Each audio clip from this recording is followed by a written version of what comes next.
Para comprender quiénes son los Ainu, es necesario comenzar mucho antes de Japón, tal como lo conocemos hoy. Miles de años atrás, el archipiélago estaba habitado por los pueblos Jomon, cazadores-recolectores que llegaron alrededor del 14.000 a.C. y desarrollaron una de las culturas más antiguas y complejas de la prehistoria. Vivían en estrecha relación con la naturaleza, dependiendo de la pesca, la caza y la recolección.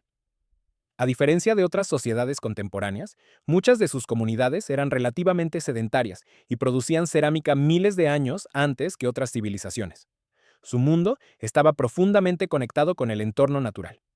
Los Ainu son considerados los herederos directos, tanto culturales como genéticos, de estos antiguos pueblos. Sin embargo, sus orígenes exactos siguen siendo objeto de debate. Algunas teorías los vinculan con poblaciones de Siberia o Asia Oriental, mientras que otras sugieren conexiones más lejanas. Los estudios genéticos modernos han identificado elementos compartidos, como el haplogrupo de 1b en el A de NY y linajes mitocondriales similares, aunque también revelan pequeñas mezclas con grupos siberianos.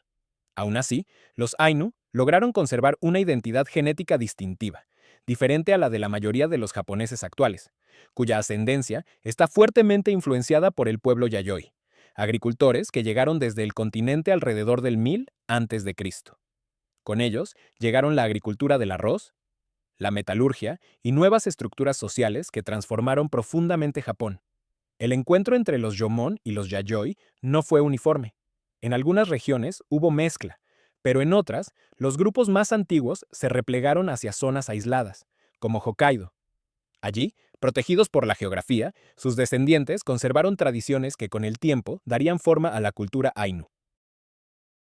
Los Ainu desarrollaron una identidad profundamente ligada a la naturaleza.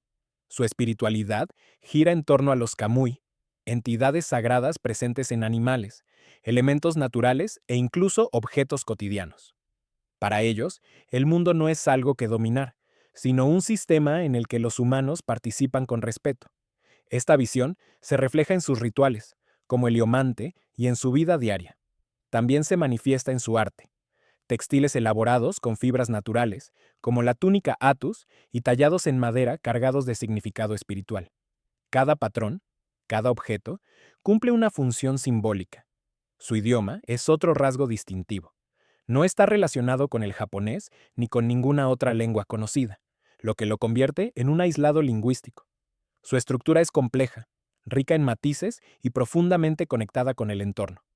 Posee un vocabulario detallado para describir la naturaleza, reflejando la cosmovisión Ainu. Durante siglos, los Ainu vivieron relativamente aislados, pero eso cambió drásticamente a finales del siglo XIX, cuando Japón entró en un proceso de modernización acelerada durante la restauración Meiji. En ese contexto, el Estado japonés impulsó una identidad nacional homogénea basada en el pueblo Yamato. Los Ainu, con sus diferencias culturales y físicas, fueron considerados un obstáculo para esa visión. Las políticas gubernamentales buscaron su asimilación. La Ley de Protección de los Antiguos Aborígenes de Hokkaido, de 1899, pese a su nombre, no protegía, sino que obligaba a abandonar su forma de vida. Se prohibieron prácticas culturales esenciales, como los tatuajes y los rituales tradicionales. Los niños dejaron de hablar su lengua y fueron educados bajo normas japonesas. Al mismo tiempo, sus tierras fueron confiscadas. Hokkaido fue colonizada, y los Ainu fueron desplazados a zonas menos fértiles. Se les obligó a adoptar la agricultura, una actividad ajena a su cultura. Esto generó pobreza, dependencia y desintegración social. Las consecuencias fueron devastadoras. Enfermedades introducidas por colonos, hambrunas y crisis económicas afectaron profundamente a la comunidad. La represión no solo fue material, sino también simbólica. Durante décadas, la historia oficial de Japón ignoró su existencia, promoviendo la idea de una nación homogénea. A lo largo del siglo XX, muchos Ainu ocultaron su identidad para evitar discriminación. La cultura comenzó a desaparecer en silencio, y el idioma quedó al borde de la extinción. Hoy, solo unos pocos hablantes fluidos sobreviven. El reconocimiento oficial llegó tarde. No fue hasta 2008 que Japón reconoció a los Ainu como pueblo indígena. Para entonces, gran parte de su patrimonio cultural ya se había perdido. Actualmente existen esfuerzos de revitalización.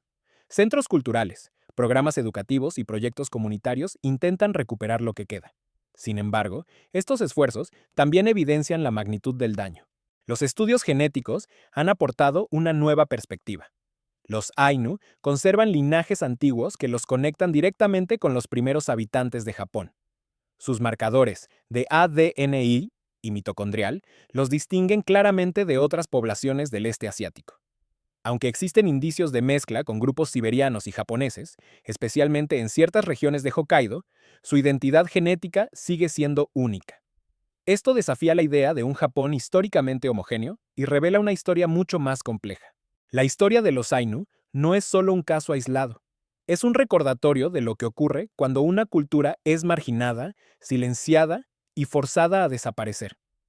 Porque un pueblo puede sobrevivir físicamente, pero perder su idioma, sus tradiciones y su memoria es otra forma de extinción.